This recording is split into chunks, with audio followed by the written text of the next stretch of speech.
오늘 말씀은 사도행전 10장 36절에서 43절까지 말씀입니다. 우리는 주일 낮 예배 시간을 통하여서 사도행전 말씀을 살펴보고 있습니다. 지난 주일 사도행전 10장 21절에서 35절까지 말씀을 살펴봤습니다. 베드로가 부름을 사양하지 않고 고넬료의 집에 초대를 받아 가게 됩니다. 분명히 베드로는 이방 사람들과 교제하지 않습니다. 같이 식사하지 않습니다. 그것이 유대교의 전통이었고 그것이 정하다라고 생각을 했었고 당연히 그렇게 하지 않으면 부정한 몸으로는 하나님을 예배할 수도 없다라고 배워왔고 그렇게 믿고 따르고 살아왔던 사람입니다.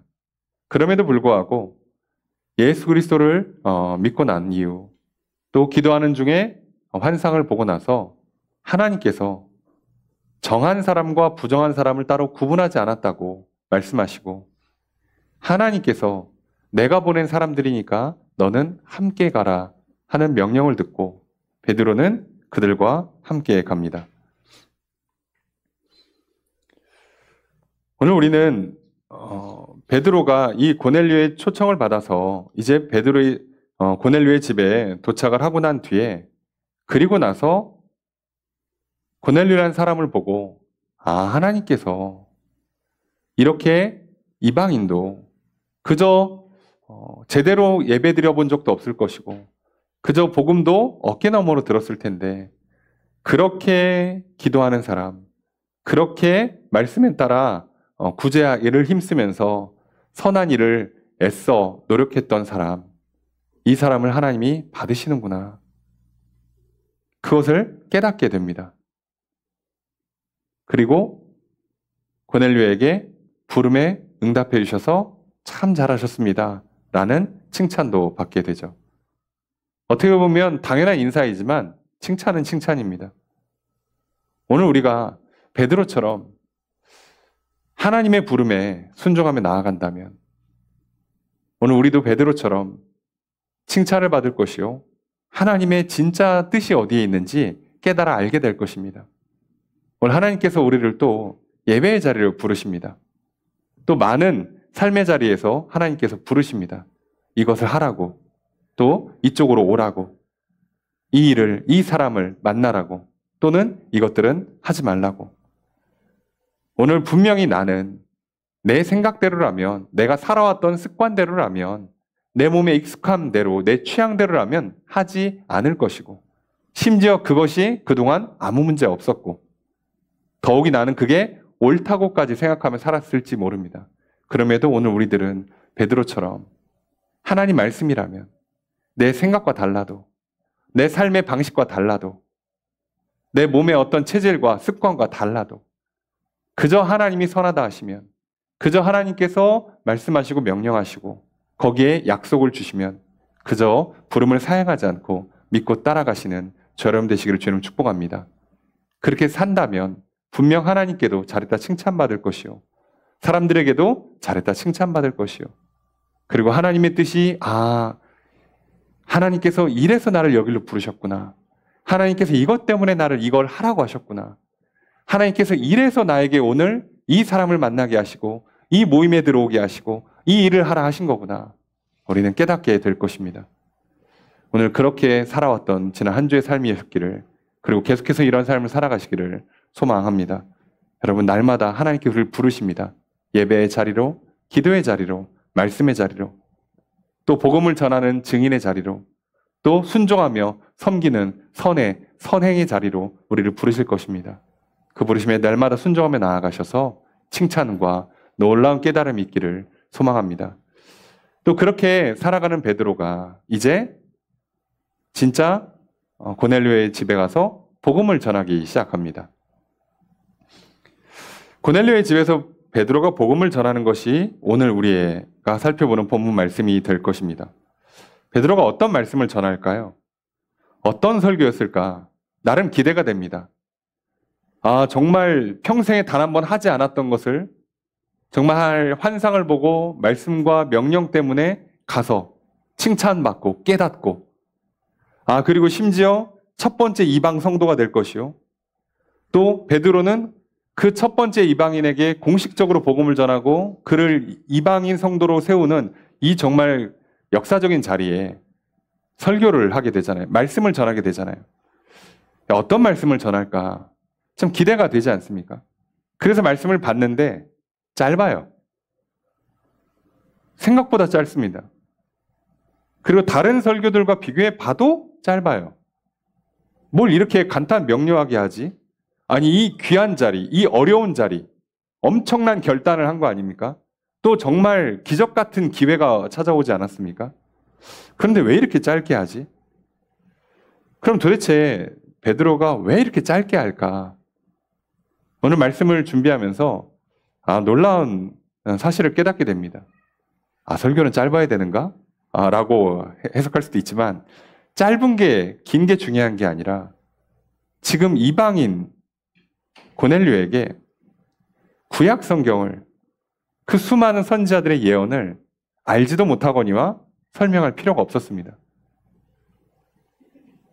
그저 고넬료가 알고 있는 거라고는 예수가 그리스도라는 소식 정도, 여호와 하나님이 진짜 신이라는 것 정도, 이 정도 알고 있어요. 뭘 제대로 알지를 못합니다.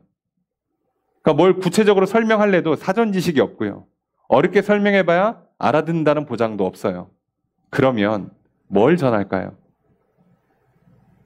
오늘 우리는 이걸 통해서 고넬료에게 베드로가 한 설교의 핵심이 무엇인지 살펴보면서 오늘 나에게도 들으라 하시는구나. 오늘 내게 주신 하나님 말씀으로 듣고요. 오늘 나도 이렇게 전하면 되는구나. 이렇게 말씀을 전하고 복음을 전하는 거구나. 오늘 또 깨달았게 되기를 소망합니다. 오늘 말씀을 듣고 또 믿음으로 받아들이는 저 여러분 되시기를 소망합니다. 오늘 우리 예배를 기뻐하다 주시고 넘치도록 복을 내려주시는 주님의 크신 은혜가 함께 있기를 주의 이름으로 축복합니다. 그럼 도대체 베드로가 고넬료에게 뭐라고 말씀을 전하는가? 이 귀한 자리, 정말 극적인 자리, 역사적인 자리에 와서 뭐라고 복음을 전하고 설교를 하는가 살펴보도록 하겠습니다. 먼저 36절, 37절 함께 읽습니다. 시작.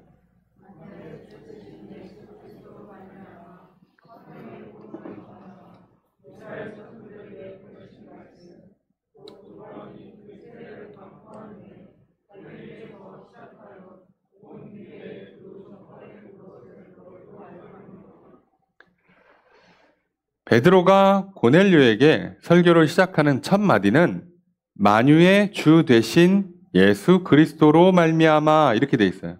근데 이게 부드럽게 번역하려고 한국어 번역이 이렇게 된 거고요.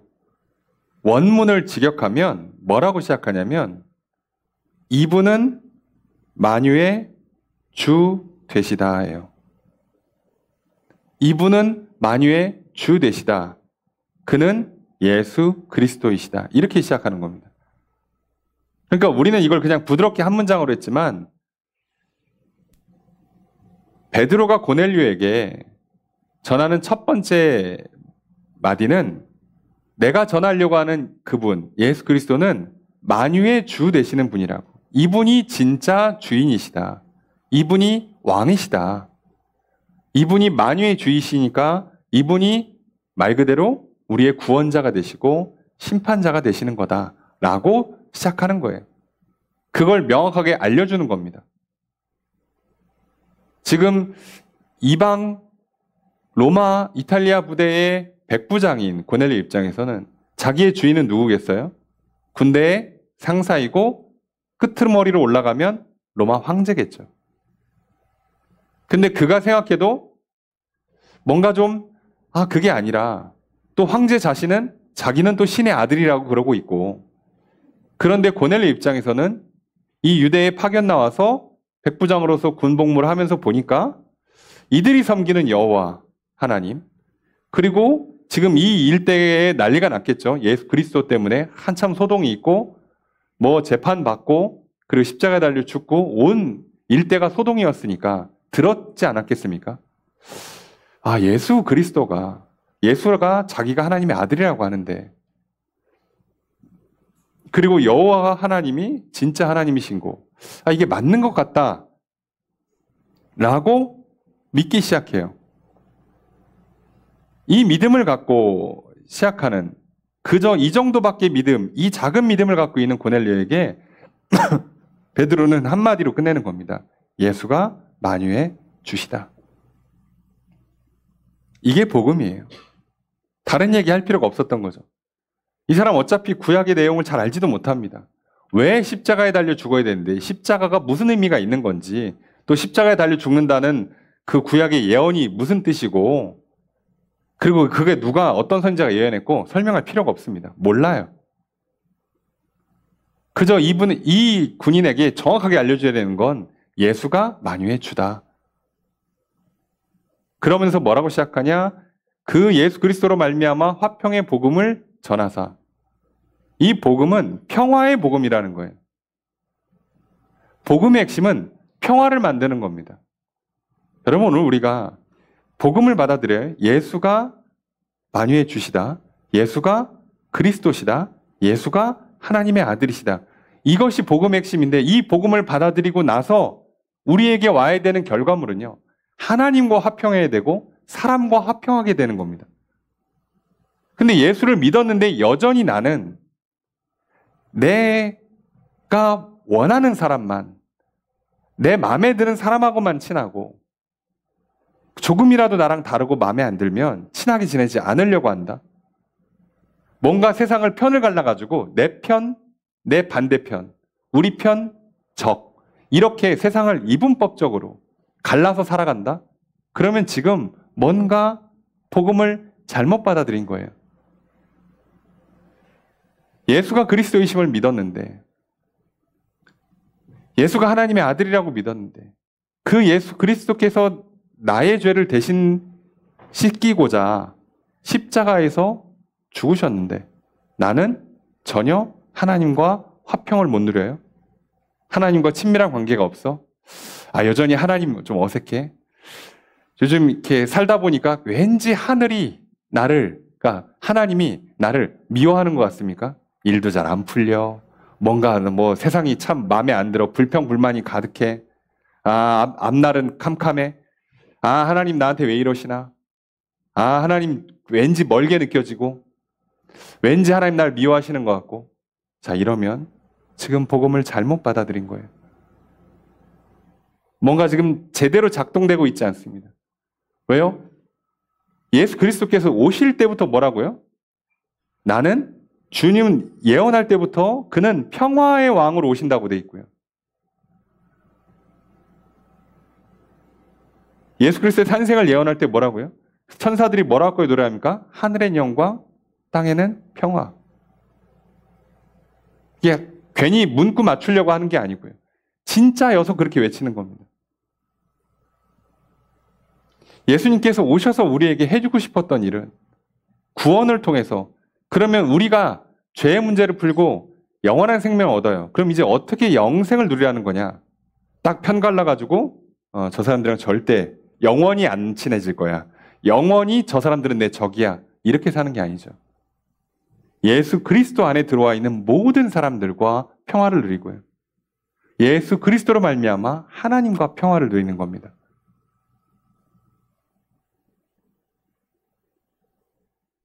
우리가 한 주간 명절을 보냈습니다. 명절을 통해서 우리가 가족들, 친척들과 오랜만에 만나는 시간도 보내고요. 또는 친구들도 만나고요. 여러 가지 모임도 하고요. 여행도 다녀오고 많은 시간을 보냅니다. 자, 그런데 우리가 그 관계에서 평화를 누리는 건 또 다른 문제잖아요. 가족임에도 불구하고, 친척임에도 불구하고, 이런저런 모임을 통해서 만나는 모임에 참여하는 한 같은 일원으로서 만남에도 불구하고 평화의 관계를 누리는 건 또 다른 문제예요. 다 대한민국 사람들 아닙니까? 한 민족 아니었어요? 그럼에도 우리는 여전히 정치적으로 엄청나게 갈라져 있잖아요.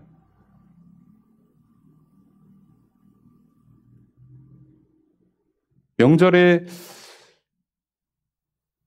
평화로운 이렇게 명절을 보내신 분들도 계시겠지만, 겉으로는 웃고 있지만 속으로는 많이 참 불편하면서 언제 가시나 왜 오셨대 그 얘기는 하지 마시지 그러면서 하하하하 이건 평화가 아니잖아요. 오늘 하나님께서 우리에게 주시려는 건 그저 됐다 지옥 안 가니까 됐다 그저 죽어서 천국 간다니까 됐다 그냥 용서받았다니까 그거면 됐다 이게 아니잖아요. 명절이니까 얼굴 봤으면 됐다가 아니잖아요. 평화가 있어야죠. 친밀함을 누려야죠.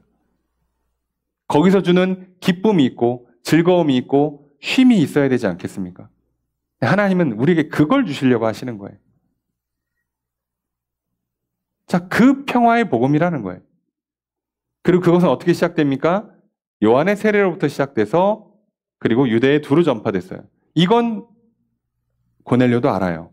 군인이기 때문에 난리가 났었고 여기 파병 나가고 해서 이 정도 이야기는 다 합니다. 그러니까 이거 알고 있지. 이 정도는 알고 있지. 세례 요한부터 시작했다가 지금 예수님 그 십자가에 달려 죽기까지 한 거 알고 있지. 근데 한 가지 기억해. 예수가 만유의 주이셔. 그리고 화평의 복음, 평화의 복음이야. 라고 말하는 거예요. 그리고 나서 이제 예수님에 대해서 이렇게 설명합니다. 38절입니다. 함께 읽습니다. 시작.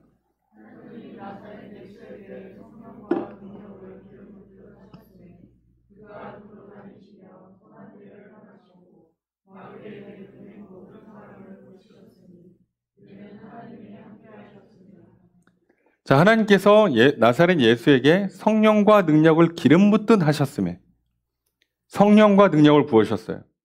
예수님에게도 성령을 부으셨고 능력을 부으셨습니다. 그래서 예수님도 성령 받고 능력 받아서 일을 하십니다. 물론 뱃속에서부터 성령 충만하셨지만 공생애를 시작할 때 세례 요한으로부터 세례를 받으시면서 다시 성령의 충만을 누리세요. 자, 그러면서 어떻게 하시냐? 두루 다니면서 선한 일을 행하십니다. 선한 일에 엄청 많이 포함되어 있어요. 예수님이 하셨던 거의 모든 일을 다 선한 일로 얘기하고요. 또 하나 마귀에게 눌린 모든 사람을 고치셨다예요. 자, 그러니까 선한 일은요. 마귀에게 눌린 사람을 고친 것, 귀신을 내어 쫓은 것을 제외한 나머지 모든 일을 거의 포함하는 개념이에요. 그러니까 예수님 뭐 하셨어요? 말씀 가르치셨죠. 그죠? 병자 고치셨죠. 기적을 행해 주셨죠. 이런 걸 하셨단 말이에요. 그러면서 제자들과 함께 식사하며 교제하셨죠. 이 수많은 일, 가르치고 병 고치고 함께 교제하시면서 생활하시고 한 모든 일들을 다 선하다라고 평가하는 거예요. 자, 이 일을 다 어떻게 하게 됐다고요? 성령 충만, 능력 충만으로. 그냥 한 게 아닙니다. 그렇게 하셨고요. 그 다음에 마귀에게 눌린 사람을 고쳐요. 귀신을 쫓아요. 오늘날의 개념으로 치면 우리 영적인 문제를 푸는 겁니다.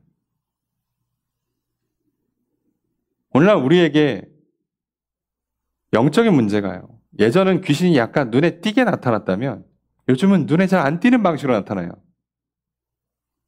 예전에는 이렇게 귀신 들리면 주로 어떻게 합니까? 머리 풀어 헤치고 소리 지르고 길에 뛰어다니고 길바닥 들어 눕고 무덤 파헤치고 괜히 남의 물건 때려 부시고 이렇게 생 난리를 치면서 돌아다녔다면 요즘 귀신에 들리면 어떡하죠? 어떡합니까? 우울, 중독 등의 증세로 넘어가요. 그래서 사람들이 이거를 몸의 문제로 판단해서 물리적으로 치료하려고 접근하면 치료가 잘 안 됩니다. 약을 먹여도 잠을 재워도 운동을 시켜도 해결이 안 돼요. 왜요? 영적인 문제니까요. 영혼의 문제니까요. 사단이 계속해서 우리에게 주는 악한 방식들, 거기다가 계속 우리 영혼에다 어떤 메시지를 넣겠습니까? 넌 선택받지 못했어. 넌 버림받았어. 너는 망했어. 너는 죽을 거야. 너 혼자 죽으면 억울하지. 온갖 시기, 질투, 불평, 불만, 원망, 분노, 우울, 게다가 가장 기본이 되는 탐욕을 막 부추기면 그저 도둑질, 살인, 간음, 이걸 하기 그냥 만드는 거예요. 예. 감당을 못 합니다. 나중에는 본인도 내가 왜 그런지를 몰라요. 분명히 예전이었으면 미쳤다 소리 들었습니다. 요즘이니까 미쳤다고 안 하고, 좀 마음이 어려운가 보다. 우울한가 보다. 어디 분노가 좀 있나 보다. 화가 있나 보다. 라고 표현하는 것 뿐이죠. 만약에 이게 감정의 문제였다면 그냥 시간 지나면 가라앉아야 합니다. 그럼 그 어떤 감정도 그렇게 오랫동안 강력하게 유지하는 건 인간의 힘으로 불가능합니다.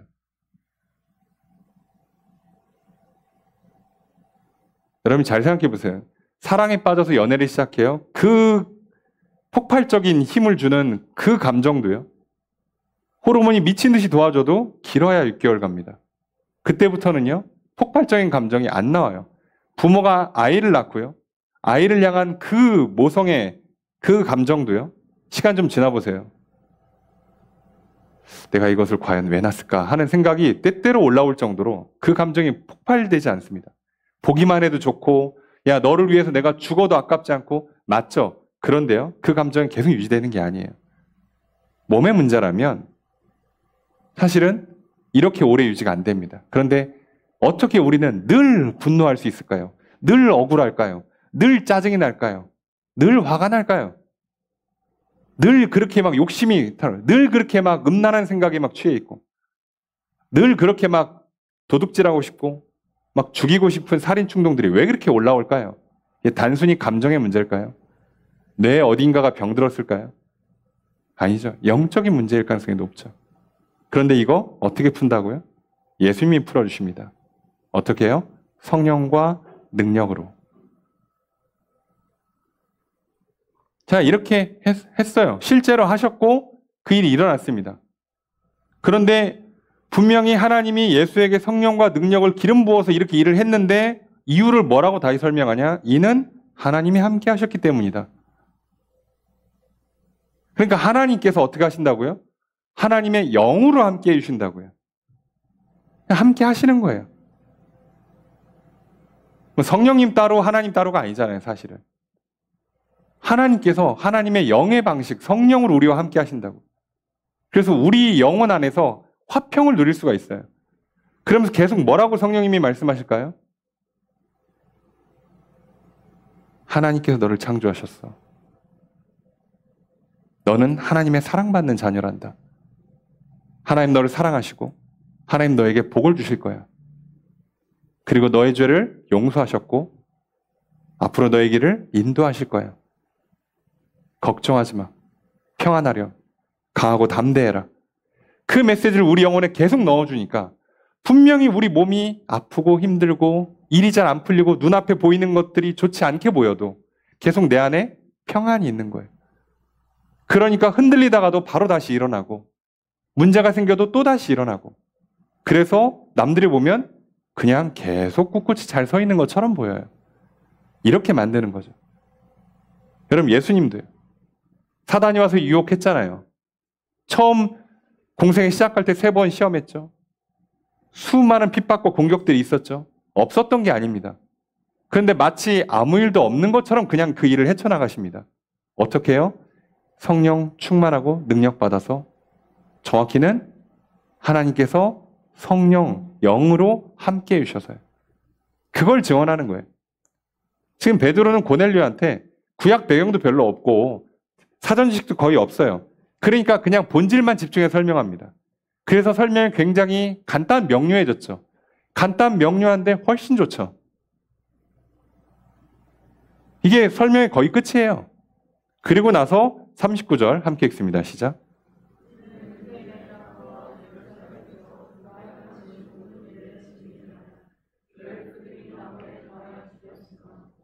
39절에 뭐라고요? 우리는 지금 베드로만 온 게 아니라고 그랬죠. 베드로와 함께 나중에 기록상 한 6명쯤 되는 사람들이 같이 따라왔다고 돼 있어요. 그래서 자기도 그렇고 지금 베드로와 함께하고 있는 이 사람들도 다 예수를 믿는 사람들이잖아요. 이 사람들 다 뭐라고요? 우리는 또는 베드로가 대표하고 있는 사도들은 유대인의 땅과 예루살렘에서 예수가 행하신 모든 일의 증인이라. 우리는 그거의 증인이라고. 지금 고넬료에게 뭘 가르치려고 온 게 아니에요. 자, 구약부터 펴봐. 창세기부터 펴봐. 자, 시작해보자. 자, 이게 하나님이라는 분이 계셔. 여호와야 이름이. 자, 천지를 만드셨대. 자, 일주일 동안 이렇게 만드셨대. 이걸 가르치는 게 아닙니다, 지금. 그 가르침은 나중에 해도 돼요. 이건 시작할 때 필요가 없습니다, 사실. 뭐가 중요하다고요? 예수가 만유의 주시고, 예수가 하나님의 아들이시고, 예수가 그리스도시고, 구원자시고, 그가 하나님으로부터 성령 받고 능력 받아서 이 선한 일과 악한 영들을 내어쫓는 일을 다 하셨고, 뒤에 보면 십자가에 달려 죽으셨고, 부활하셨어요. 승천까지 하셨습니다. 이 모든 일에 자기들은 뭐라고요? 증인일 뿐이라고요.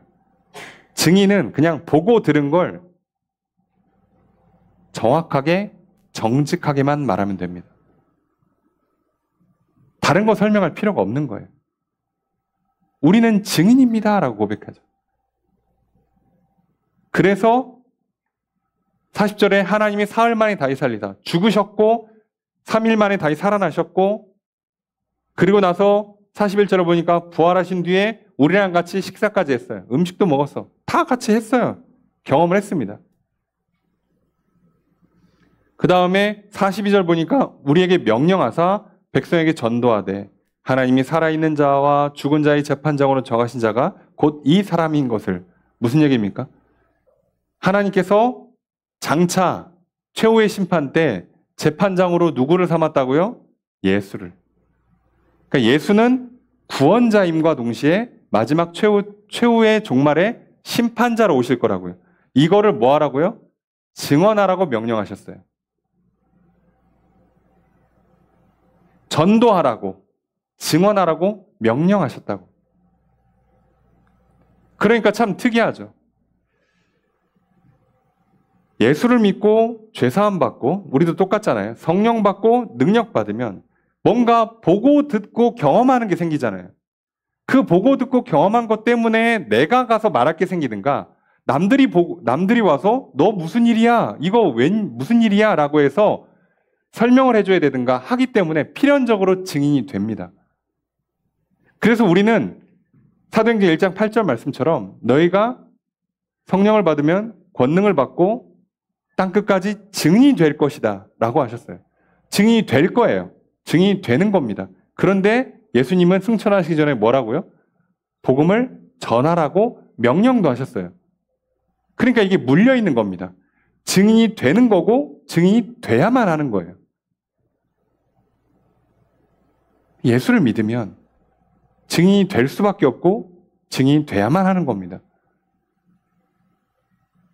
명령이면서 당위예요. 시켜서 하는 것 같지만 할 수밖에 없게 또 돼요. 안 할 수도 없어. 왜?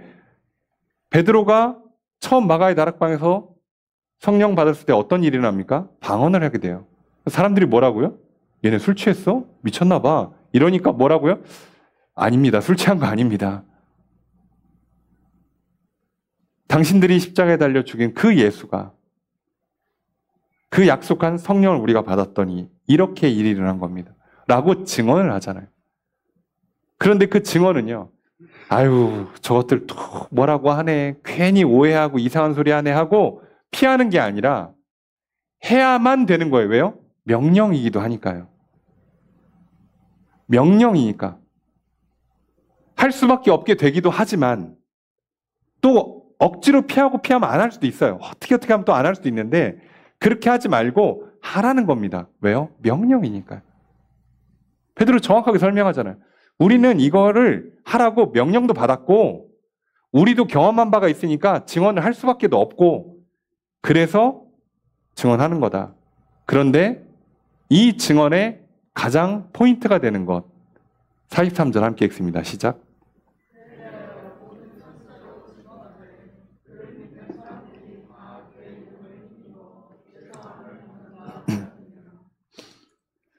예수에 대해서 선지자들도 증언한 게 있어요. 이젠 우리만 한 게 아니라 선지자들이 미리 보고 뭔가 환상을 봤겠죠. 음성을 들었겠죠. 보고 한 얘기가 있어. 그게 뭐야?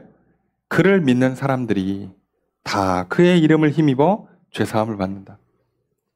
예수를 믿는 사람들은 예수의 이름 때문에 죄사함을 받는다. 이게 복음의 핵심이죠. 그럼 베드로는 결국 안 그래도 짧은데 이 짧은 메시지를 압축하면 뭐라고요? 예수가 만유의 주, 예수가 그리스도, 예수가 하나님의 아들, 예수가 최후의 심판자. 그 예수가 성령 받고 능력 받아서 그 엄청난 기적들을 행하셨고 수많은 일들을 하셨고 귀신도 내어 쫓아하셨고 십자가에 달려 죽으셨고 부활하셨고 승천하셨어. 그분이 그 십자가에서 우리의 죄를 대신했으니까 이제 예수를 믿는 사람들은 그 이름으로 말미암아서 죄를 용서받아. 이게 우리가 경험한 거고 선지자들이 경험한 거고 너희들도 앞으로 경험해야 될 일이야 라고 증언을 합니다. 그러니 오늘 우리들의 신앙생활은요, 여기서부터 항상 시작하는 겁니다. 예수가 그리스도이시다. 베드로의 고백처럼 예수는 그리스도시요 살아계신 하나님의 아들이시니이다. 이게 우리 신앙의 시작이죠. 이것을 고백함으로 말미암아 우리도 죄를 용서받고 하나님과 화목하게 되고 그리고 하나님은 약속한 대로 우리에게 성령을 부어주셔서 우리에게 능력을 넣어주기 시작합니다. 그 능력 때문에 이상한 변화를 경험하기 시작해요. 이전에 하지 않았던 새로운 삶을 살아가게 됩니다. 지금 베드로가 그러고 있죠. 베드로가. 어부가 갑자기 교회의 리더가 됐고 지금 평생 하지도 않았던 그것을 어디까지요? 심지어 이방까지 가서 그래 많이 양보해서 내가 사마리아는 갈게. 그런데 이방인들까지 가서 만나고 교제하고 식사하고 대화를 합니다. 태어나서 처음 하는 겁니다. 지금 베드로는. 지금 이 장면이 너무 자연스러울지 모르지만 베드로는 태어나서 처음 하고 있어요. 이 놀라운 변화를 일으킬 수 있는 힘이 능력이 성령으로부터 온 거고 그 성령은 예수님이 보내주셔서 받았고 예수님을 믿었기 때문에 이 놀라운 역사가 시작된 겁니다. 오늘 우리도 마찬가지 아닙니까? 오늘 하나님께서 우리에게 말씀하시는 건 똑같아요. 오늘 우리가 다른 거 복잡하게 할 거 없습니다. 이거가 된 사람들이 이제부터 조금 더 디테일하게 들어가서 하나님은 누구신가? 예수님이 구체적으로 뭐라고 가르치셨나? 내 삶에 이런 경우에는 어떻게 해야 되나? 그 각각의 경우들을 놓기 위해서 배우기도 해야 되고요. 또는 훈련도 좀 받아야 되고요. 또 많은 경험들을 쌓기도 해야 됩니다. 이런 거 말고 시작은요. 예수는 그리스도시다입니다. 그리고 그거를 증언을 듣는 것이 제일 중요하고요. 그리고 우리도 그것을 증언해야 하는 것입니다. 여러분 그런데 생각해 보면 우리는요. 뭔가를 계속 보고 듣고 경험하기 때문에 증인으로서 살 수밖에 없어요. 여러분 한 주간 명절 연휴가 있지 않았습니까? 대체 공휴일을 주는 바람에 월요일부터 목요일까지 쉬었죠. 근데 좀 잘 쉬신 분들은 그 전주 금요일 저녁부터 쉬기 시작해서 토요일, 주일, 월, 화, 수, 목까지 쉬었는데 하루 또 잘 회사 쉬거나 사정이 있으면 금요일도 쉬었으면 어제, 오늘까지 이어서 계속 쉬고 계시죠. 쭉 쉬었어요. 이 쉬는 동안에 우리는 뭔가를 했고 뭔가를 보고 듣고 경험했을 겁니다. 자, 그리고 이것에 대해서 무언가 말을 했겠죠. 할 말이 없으면 글이라도 써놓든가 생각이라도 머릿속에 정리를 해놨겠죠. 자, 여러분은 특별히 설 구정 명절 연휴를 보내시면서 어떤 일들을 보고 듣고 경험하셨고 어떤 일을 직접 행해 보셨습니까? 이 질문에 따라서 내가 지난 한 주 무엇의 증인, 누구의 증인으로 살았는지가 결정이 됩니다.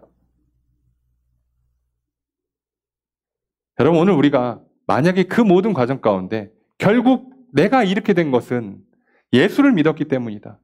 예수를 믿고 나서 성령을 받았더니 말씀이 내 안에 이렇게 움직이더라. 그 말씀이 생각나면서 내 생각을 바꾸더라. 성령님이 갑자기 내게 힘을 주시더라. 도와주시더라. 그래서 내가 이렇게 됐다라고 예수 그리스도를, 성령을 증언하는 사람들이 있었을 것이고요. 아니면 여러분 다른 무언가를 증언했을 것입니다. 내 생각, 내 감정, 야, 내가 내 생각엔 이거 같아. 야, 이거 맞아. 내가 책을 봤는데, 내가 쉬면서 드라마를 봤는데, 영화를 봤는데, 너무 재밌더라. 내가 요번에 이거 한번 먹어봤는데, 너무 맛있더라. 너도 한번 먹어봐. 내가 네 취향을 좀 아는데, 너도 좋아할 것 같아. 라고 우리는 그 보고, 듣고, 경험한 것에 증인이 돼 있을 것입니다. 그래서요, 사람들은요, 다 원튼, 원치 않든 증인이 되어 살아갑니다. 여러분, 오늘 우리가 예수 그리스도의 증인으로 살아가라는 그 명령이 있고 또 살아갈 수밖에 없는 이 당위가 있다는 걸 잊지 않았으면 좋겠습니다. 그러니 우리 베드로의 고백처럼 이 모든 일에 증인이라고 고백하는 것처럼 우리도 그 모든 일에 하나님께서 내게 어떻게 행하셨는가, 예수를 믿었더니, 성령을 받았더니 어떻게 행하셨는가, 증인으로 살아가셨으면 좋겠습니다. 여러분, 오늘 예배 후에 이제 서로 교제하시고 식사도 하시고 소그룹 모임도 하실 텐데, 명절에 내가 얼마나 맛있는 걸 먹었냐, 명절에 내가 얼마나 좋은 거 봤냐, 좋은 거 샀냐, 이거 증언하는 시간으로 삼지 않기를 부탁드립니다. 오늘 우리는 증인으로 부름받았기에, 여러분 오늘 이 한 주의 삶에 어떤 일이 있었는지, 내가 그저 예수 믿었다는 이유 하나로 이런 변화가 있더라. 내가 예수 이름으로 기도했더니 내 안에 갑자기 이런 예전에는 없던 힘이, 지혜가, 이런 능력이 생겨서 그 일들을 해내더라. 내가 봐도 변했어. 아니, 남들이 변했다고까지 하더라. 나 새로워졌어. 나 새 삶을 살고 있어. 라는 수많은 증언들이 넘쳐 흐르는 시간 되기를 소망합니다. 여러분, 혹시 명절을 통해서 이 혼란스러운 나라 정치 이야기를 하셨습니까? 인공지능, 미국, 중국 박터지게 싸우는데 그런 얘기 하십니까? 날씨, 기후변화, 유행하는 독감, 질병들, 이런 거 얘기하지 않습니까? 사람들은 주로 이런 데 많이 이야기를 하죠. 그런데 제가 이 자리에서 여러분, 나라 민족을 위해서 우리나라의 정치가 이렇게 돼야 됩니다 라고 백날 이야기해 본들, 여러분 지금 날씨가 이렇고 기후가 이렇게 변하니까 우리 이렇게 했으면 좋겠습니다. 질병이 이렇게 창궐하니까 이렇게 조심하시고 건강을 관리하라고 조언하는 것이, 또는 앞으로 변하는 미래를 향해서 우리 인생을 이렇게 갖고 가는 것이 지혜롭다고 조언을 하는 것이 무슨 의미가 있겠습니까? 그게 우리에게 구원을 가져다 줍니까? 그게 우리에게 평화를 가져다 줍니까? 거기에 생명이 있고 복이 있습니까? 아니요. 한 치 앞도 모릅니다. 늘 들려오는 소식 보면 수많은 사건, 사고가 일어납니다. 그런데요, 누구는 어이없게 그 사고에 휘말려서요, 죽고요, 큰 문제가 생기고요. 누구는 큰 사고인데도 별일 없이 다 헤쳐나옵니다. 안 그래도 연초부터 항공사고 때문에 시끄러웠는데 사고가 또 났죠? 근데 이번에는 아무도 다행히 안 다치셨습니다. 그런데 저 멀리 미국에서는 또 거기도 항공기 사고가 났죠? 근데 거기도 전원 사망했습니다. 그럼 우리가 이걸 뭘 알면서 내 생각에는 이런 것 같아, 야 이래야지 안전할 것 같아, 우리는 이걸 경험하고 내가 탄 비행에 대한 경험, 내가 탄 안전에 대한 경험을 이야기하고 내 생각을 논하는 것이 우리에게 무슨 유익이 있겠습니까? 오늘 우리는 지난 한 주를 살면서 하나님께 내게 행하셨던 그 일들에 대한, 모든 일들에 대한 하나님의 놀라운 역사, 베푸신 은혜, 죄를 용서받고 성령을 받고 능력을 받아서 어떤 새로운 삶이 펼쳐졌는지, 어떤 복을 받았는지, 어떤 기쁨이 있었는지, 어떤 변화와 도전과 복이 있었는지를 우리는 경험할 것이요. 증언해야 할 것입니다.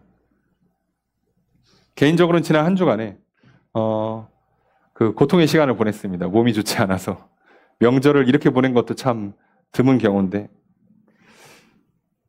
월요일 오후가 되니까 목이 좀 좋지 않아요. 제가 기관지가 약하다 보니까 이제 잘 압니다. 온다. 조만간에 부을 것이다. 그럼 나는 병원에 갈 것이다를 미리 알아요. 미리 한다는 표현이 좀 이상하지만 경험적으로 압니다. 그래서 약을 챙겼습니다. 그리고 이제 화요일 날 아침부터 이제 약을 먹기 시작했죠. 근데 점심쯤 되니까 몸살 기운이 와요. 근육통이 좀 오기 시작합니다. 등도 좀 아프고 팔도 괜히 아프고 한 게 없는데 시작하는구나. 감기인가? 보통은 목에만 염증이 생기는데 감기인가? 그래서 약을 종합감기약으로 바꿨어요. 전 다 챙겨 다닙니다. 그래서 바꿨어요. 그냥 밥도 잘 먹고 뭐 하고 또 이렇게 부모님 댁에 가서 이렇게 뭐 윷놀이도 하고 그래도 윷놀이 하고 나서 이렇게 진 사람들이 낸 돈으로 편의점 가서 과자 사 먹고 좋다고 먹고 잠을 잤습니다. 자, 그랬더니 다음날 심하게 체했습니다. 이게 너무 심하게 체했던지 목이 아픈 줄 모르겠더라고요. 근육통을 못 느껴요. 너무 속이 안 좋고 머리가 아프니까 식은땀이 나기 시작하니까. 그래서 뭐 거의 하는 것도 없이 그냥 반쯤 누워만 있었습니다. 그래서 조금 풀려서 오후에 장모님 댁으로 넘어가서 또 계속 누워 있었습니다. 명절을 그냥 그렇게 보냈죠. 그리고 이제 조금 먹을 수 있게 돼서 뭐 식혜나 누룽지 이런 거 조금 먹고 이제 다음 날 된 거죠. 이제 목요일 날 아침에 돼서는 조금씩 먹기 시작했습니다. 그래서 좀 풀어지니까 속도 좀 풀어지고 식은땀도 안 나고 좀 소화도 좀 되는 것 같으니까 다시 목이 아픈 게 느껴지기 시작합니다. 이게 안 아픈 게 아니라 더 아픈 게 있어서 못 느꼈던 거죠. 또 다시 먹기 시작하면서 이제 감기약을 먹어야 되죠. 그래서 그날 오후에는 또 저희 누님 집으로 이동해서 거기서도 반쯤 누워 있었습니다. 이게 지금 명절을 어떻게 보냈는지 기억이 안 나요. 이렇게 보내고 나면 사람이 다 그렇죠. 괜히 억울하고 우울하고 아니 평소에 아파도 짜증나는데 명절을 이렇게 보내는 게 어딨어. 왜 나만 거의 반쯤 누워서 음식 제대로 먹지도 못하고 그죠? 저 사람들 저렇게 시끌벅적 그렇게 맛있게 잘 먹고 있는 나 혼자 이렇게 누워가지고 있고 물 한 잔 마시고 이렇게 보내는 게 참 너무 좀 우울하죠. 힘도 없고 그럼 뭐 합니까? 반쯤 누워가지고 핸드폰 보죠. TV 볼 힘도 없고 볼 것도 없고 보면 뭐예요? 괜히 이렇게 의학 채널 보고 영양제 찾아보고 저는 주로 그래요. 어떻게든 안 아플 수 있을까 해서 뉴스 보고 근데 시간이 안 갑니다. 그러다가 할 것도 없고 그냥 모르겠다 하고 있는데 갑자기 성경 어플을 이렇게 저도 모르게 누르게 됐어요. 성경을 읽기 시작합니다. 그렇게 성경을 읽었더니 참 뭐 은혜가 됐더라 그 얘기를 하는 게 아니고요. 그냥 아무 생각 없이 쭉 읽었습니다. 근데 성경을 쭉 읽다 보니까 정신이 번뜩 들어요. 어플 깔아놓고 참 성경 안 읽었구나. 아니 평소에 아무리 설교를 준비하고 뭐 새벽 예배도 준비해야 되고 뭐 성경 공부도 준비해야 되고 여러 모임이나 이런 게 있으니까 이렇게 저렇게 성경을 쭉 읽는데 내가 어플 켜고 성경을 잘 안 읽었구나 이 생각을 하게 되는 거예요. 그래서 뭔가 괜히 하나님께 부끄럽고 죄송하면서도 성령님께서 제 마음을 조금씩 바꾸시는 걸 느꼈어요. 그래, 뭐 읽으면 되지 이번 기회에. 올해부터는 좀 더 읽으면 되지. 그리고 이제 금요일에는 무릎이 아파서 병원을 또 갔습니다. 그래서 근데 그날 이제 연휴 끝나고 나서 병원을 시작했더니 사람이 너무 많아요. 제가 생각했던 것보다 사람이 너무 많아서 거의 대기만 1시간 넘게 했는데 다들 어르신들이라 대기실은 좁고 의자도 별로 없고 어르신들 다 앉아 계시고 저는 서 있어야 되죠. 서서 뭐 합니까? 성경 어플을 켰습니다. 또 성경을 읽었어요. 쭉. 근데 성경을 읽으면서 대단한 깨달음을 든 게 아니라 분명히 예전에 나였다면, 예전에 제가 참 몸이 안 좋았던 10대 이런 시절이었다면 괜히 억울하기만 하고 답답하기만 하고 짜증만 나고 힘들기만 하고 불평, 불만에 원망에 누군가 비교하고 괜히 시기 질투하고 저 인간은 나보다 관리도 안 하는데 뭐 이렇게 몸은 튼튼해가지고 감기도 안 걸리고 맨날 저렇게 막 뛰어댕기고 왜 무릎 꿇고 댕겨도 그렇고 나는 무릎 꿇고 기도 좀 했다고 무릎이 이렇게 약해지고 뭐 별로 잘못한 것도 없는데 맨날 감기 걸리고 이게 무슨 일인가 싶어서 하나님 나한테 무슨 왜 그러십니까? 별 생각 다 들고 그랬을 텐데 아니 그랬죠. 예전에는 그랬죠. 세상 사람들이 다 나를 미워하는 거 세상이 나를 막 미워하는 것 같고 그랬을 텐데 그저 말씀을 읽을 뿐이고 예수 그리스도 이름으로 기도했을 뿐인데 이상하게도 참 많이 몸도 마음도 이렇게 좋지 않은데도 불구하고 이상하게 마음이 평안해요. 그리고 이런데도 참 주변에 많은 사람들이 나를 사랑해 주는구나. 하나님 날 여전히 사랑하시는 거를 제가 알 수 있게 해주시더라고요. 그러니 그 작은 것 하나가 여전히 제 상황과 환경은 변하지 않았는데 마음이 편해요.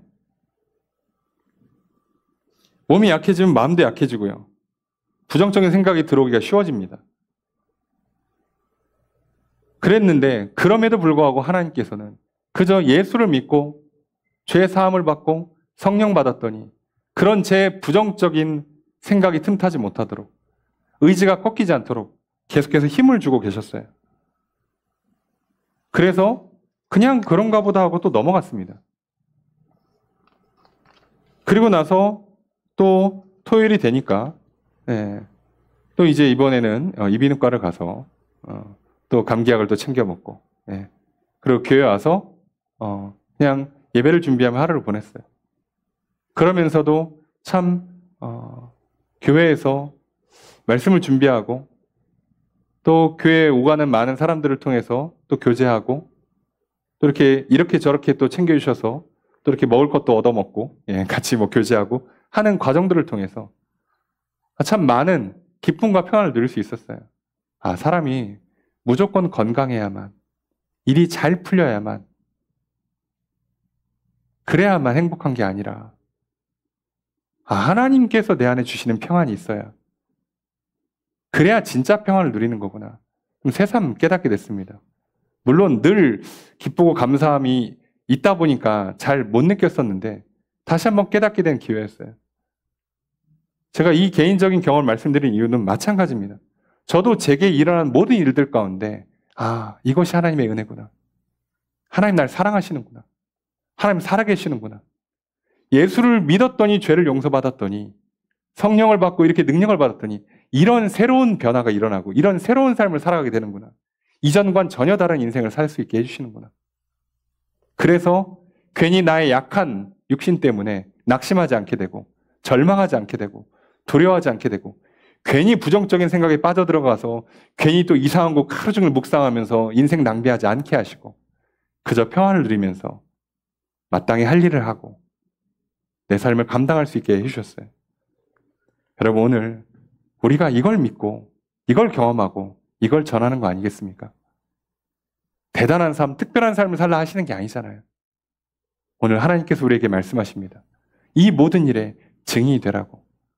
매일매일의 삶이 예수 그리스도를 믿고 예수 그리스도의 이름을 기도하고 예수 그리스도의 이름으로 죄를 용서받고 성령 받고 능력 받은 수많은 경험과 사건들에 대한 증언이 늘 우리들 가운데 차고 넘치기를 주님 축복합니다. 여러분 그것이 오늘 우리가 예수를 믿는 이유 아니겠습니까? 그 시작이 바로 예수는 그리스도시요 살아계신 하나님의 아들이십니다라고 믿고 고백하는 것입니다. 그것으로 하나님께 기도함으로 죄를 용서받고 성령 받고 능력 받는 것입니다. 그래서 이전이라면 못했을 그 생각의 변화, 마음의 변화, 삶의 변화가 일어나는 것이요 복이 임하는 것이요 기적이 나타나는 것입니다. 오늘 그 하나님의 은혜가 차고 넘치길 주는 축복합니다. 그리고 그 은혜 가운데 놀라운 경험들을 여러분 누리시고 마땅히 그리고 당연히 증인으로 살아가십시오. 오늘 증인이 될 것이라 말씀하시고 증인이 되라 명령하십니다. 오늘 이 모든 일의 증인이라고 말하는 베드로의 고백처럼 저 여러분들도 나의 모든 삶이 하나님의 은혜였음을, 예수 그리스도를 믿어 구원받은 결과였음을, 성령이 주시는 능력에 힘입은 결과였음을 증언하는 삶이 되기를 주님을 축복합니다. 이제 본격적으로 2025년이 시작합니다. 새로운 한 주를 또 시작하고 2월달을 시작합니다. 모든 순간순간마다 하나님 살아계시고 나를 사랑하시고 구원하시고 복 주시는 기적이 임하는 놀라운 경험들이 차고 넘치기를 주님 축복하고요. 그 모든 일에 증인으로 살아가시는 저럼 되셔서 하나님을 널리 전파하셔서 하나님 나라를 세워가시고 확장시켜 가시는 귀한 사명을 감당하시기를 다시 한번 주의 이름으로 축복합니다.